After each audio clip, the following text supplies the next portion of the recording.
Was Korea's first K-pop Demon Hunters sing-along screening successful? Hint, even the director sang. Busan. Dad, I'm going to sing louder than a pterodactyl cries. A little girl behind this reporter's seat told her father just before the theater went dark. And true to her word, she did, as did her father. The first ever sing-along screening of Netflix's K-pop Demon Hunters in Korea took place Saturday evening in Busan as part of the 30th Busan International Film Festival, or BIF. The 700-seat venue sold out almost immediately. The sing-along event was previously only held overseas last month, with screenings in countries such as the United States, Canada, and Australia. The limited run sold out more than 1,300 screenings, according to Netflix, and Korean audiences proved to be just as passionate as overseas fans were described in foreign media reports, showing how long they had waited for this moment. They reacted side by side, sharing emotions and singing their hearts out as Hunter_X fiercely battled demons. The Korean screening also had something special. Maggie Kang, the film's creator, even sang for the audience during a post-screening talk session. An hour before the screening, the Doseo University Sohyang Theater Shinhan Card Hall was already packed with people of all ages, from young children to adults and even older adults, ready to enjoy this special occasion. Rumi is my favorite character. 11-year-old Ha Yoon-so, dressed as Rumi, the main singer of Hunter_X and the film's main protagonist. Because she's the main character, she sings so well, and she's pretty. I just like everything about her. Ha also mentioned that she had watched the film 7 times before coming here. Ha and her friend Bo-hye, 11, who wore a shirt with Derpy, the pet tiger of fictional boy band Saja Boys member Jinu, and styled her hair like Zoey, a member of Hunter_X, were eager to sing along with their fellow fans. The two girls weren't alone in showing their love for the film with costumes. It was easy to spot fans wearing K-pop Demon Hunters t-shirts, and others took it a little further. One girl carried Rumi's sword, a boy wore a gat, the traditional Korean hat worn by the fictional demon boy band Saja Boys, and another came dressed as Baby from the boy band, complete with a beret. Excited cheers erupted as the venue lights dimmed at 8 p.m., signaling the beginning of the event.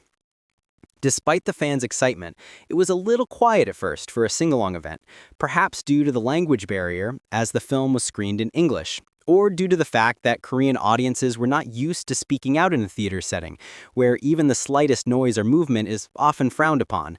There's even a specific term, kwanku, which combines the Korean word for audience with the Korean pronunciation of the English word critical, referring to those who disrupt other viewers' experience.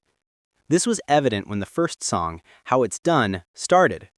The audience swayed their shoulders to the beat, enjoying the moment, but many seemed hesitant to sing out loud alongside strangers.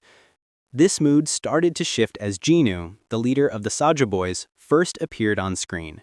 Ah! Squeals and joy echoed through the theater as Jinu, both heartthrob and villain, was introduced, his hair slightly fluttering in the wind. From that moment on, the audience didn't hold back, singing along to each iconic song, including Soda Pop.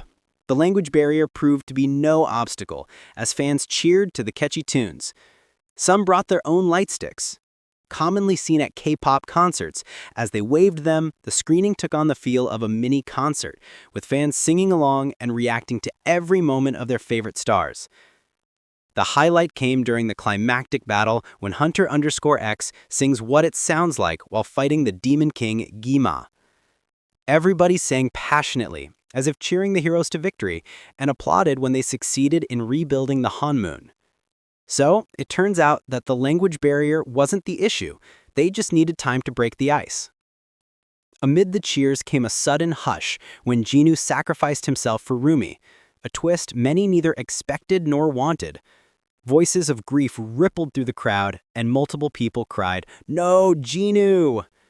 When the theater lights came on with the end credits, many kept moving to the beat and humming along to the songs. After the screening, director Kang visited the audience for a question and answer, or Q&A, marking her first ever face-to-face meeting with fans. Most of the questions came from children, who stayed in their seats even as 10 p.m. drew near. The young audience asked playful and unexpected questions that surprised even the director herself. For example, one child asked whether a widely online circulated kiss scene between Rumi and Jinu was real. Laughing, the director cleared up the rumor. The artists who worked on the film loved the film so much that they even created fan art.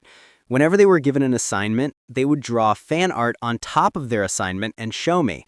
So that kiss scene too actually came from the fan arts. Another child asked who her favorite characters are from Hunter_X and Saja Boys. Kang answered Mira and Abby, adding that Abby resembles her husband.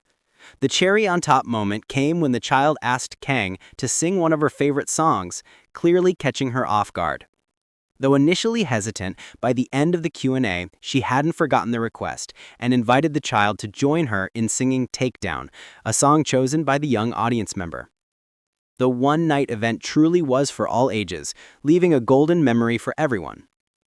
Usually, GV's guest visits are really heavy and have a heavy atmosphere, but especially with kids having fun questions and even singing along, I think it's a really cute atmosphere.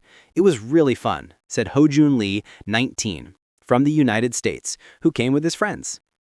I liked how all the ages were present, added Maya Calkins, 21, who was with Lee. There were adults, there were kids, and there were middle-aged. Everyone was just having fun. The 30th BIFF kicked off on September 17th and will run until Friday, with a total of 328 films screening.